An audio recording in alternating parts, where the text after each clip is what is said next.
Hello actors, it's DPG, David Patrick Green here again.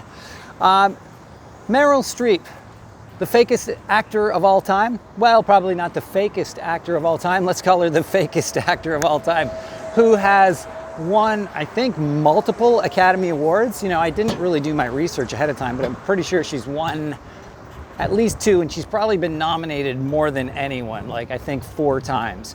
All for being the phoniest actor I can think of. I think she is the most overrated actor of our time, possibly any time. I don't know who's more highly rated. I don't know who comes up more when you talk about great actors than, you know, Meryl Streep. And I just find, and of course you are free to disagree, that even though she's good at putting it on, you know, she's good at imitating, and she does a lot of imitating, right? She did Margaret Thatcher, she did Julia Child, which people love somebody who can do an impression of somebody else. But that's more of a shtick than actually acting ability. To me, real acting is where you feel what they are feeling. And I always just thought she looked like someone who was done up in makeup to look like somebody who was a real person, and then does a very shticky performance, just like one of these famous impressionists like Rich Little would do. Well, I'm Ronald Reagan, right? Just because you sound like Ronald Reagan doesn't mean you're embodying Ronald Reagan. And just because you sound and look like Julia Child or Margaret Thatcher doesn't mean you are embodying her spirit.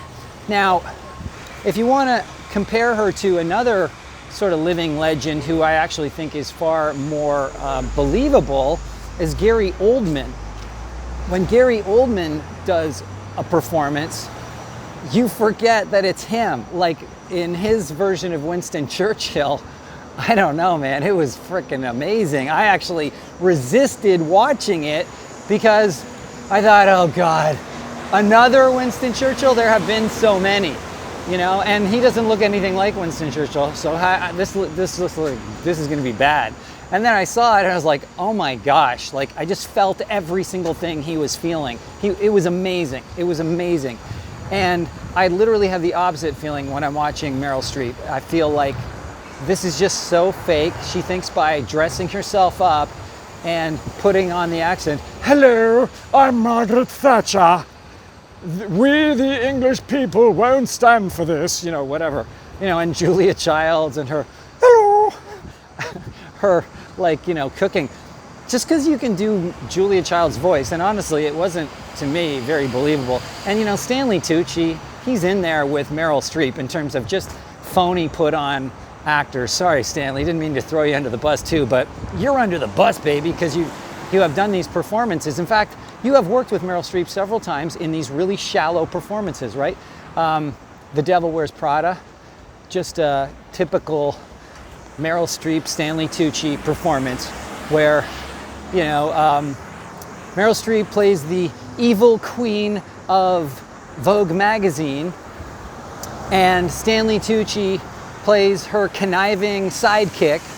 And if you actually see a 60 Minutes episode or a documentary about the woman who is the chief editor of Vogue, you will realize she is not anything like how they portrayed her in that movie. I can't speak to the conniving sidekick. I don't even know if there is one. Probably, like, literally what she did is she played Cruella de Vil in 1001 Dalmatians. She just basically said, okay, I know what Cruella de Vil is. She's just a heartless, soulless witch, right? That's what I'm going to make this person. Demeans and treats everybody poorly, and I'm just going to, you know, try and look like her and try and sound like her, and that's all I need to do. Even with Sophie's Choice, I feel like what Meryl Streep does is she does a scene, and then she watches the scene, and she asks herself what it looks like, and doesn't ask herself, can I feel the person inside of this person? Like, can I feel what I'm doing there? Because that's what an audience does when they're watching it. They're not going, oh, does it look like she's sad? Does it look like she's crying? And in Sophie's Choice, to me, it just looked like she was acting for the camera. Like, oh, if I move my eyes over here, will it make me look like I'm thinking of child number 1? And if I move my eyes over here, will it make me think I'm thinking of child number 2? And honestly, the story was tragic beyond belief, and yet I never felt the kind of empathy for her that I have for some TV commercials where they just do something real. And like, you know, when they show these Special Olympics kids doing something, when you see a kid running down the track for the first time, well, not the first time, but, you know, winning the gold medal on one leg, or, you know, maybe they are special needs or what have you, you don't need anything except to see that to make tears run down your face, right? And that is what Meryl Streep just doesn't seem to understand, that all you need to do is show the thing that you're doing, and people will come with you on the emotional journey. And that's what I'm talking about, is do the thing realistically, do it for real, which means you have to actually feel it just like the person would be feeling it in real life. And the audience will instantly be connected to you and what you're doing. But if you think, well, what should it look like?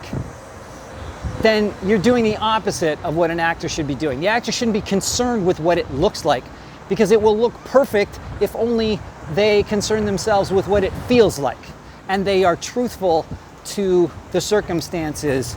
They don't have to even be a good choice for the part. They will still make us connect with them after we get over the fact that they don't look right for the part. And this has been a problem with lots of movies where a part wasn't cast by the person they originally wanted. So they had to put somebody else in it. And we might be scratching our head a little bit at the beginning of the movie going, wait, just something feels a little bit off here. You know, I don't know what it is. You know, this guy doesn't really feel like the person I would have cast. But if they do a good job and they're truthful with their acting, we forget about that little bit of a visual or whatever kind of distraction, and we get lost inside of the movie. That is what makes great acting. It's not looks, it's not perfect imitation. Oh, he looked so much like, you know, Ronald Reagan. He looked so much like Richard Nixon. No, the great performances, especially the ones that required playing a person that actually existed, are all dependent on how the actor felt, right? They had to be connected with their feelings and not concern themselves with how they looked. Because when you just concern yourself with your feelings and not how you look perfect. You look perfect every single time, because all the audience wants to know is what is going on with you. What are you feeling? What is this set of circumstances making you feel? Because I don't know how it should make you feel, but when you feel something real, that's good enough for me. Okay, guys, that's it for now.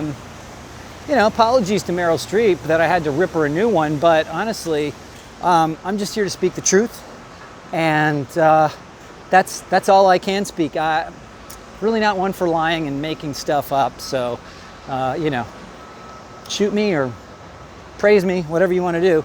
Let me know what you think. Am I right? Am I wrong? Am I being too harsh on the old bird? Or am I bang on? I will talk to you soon.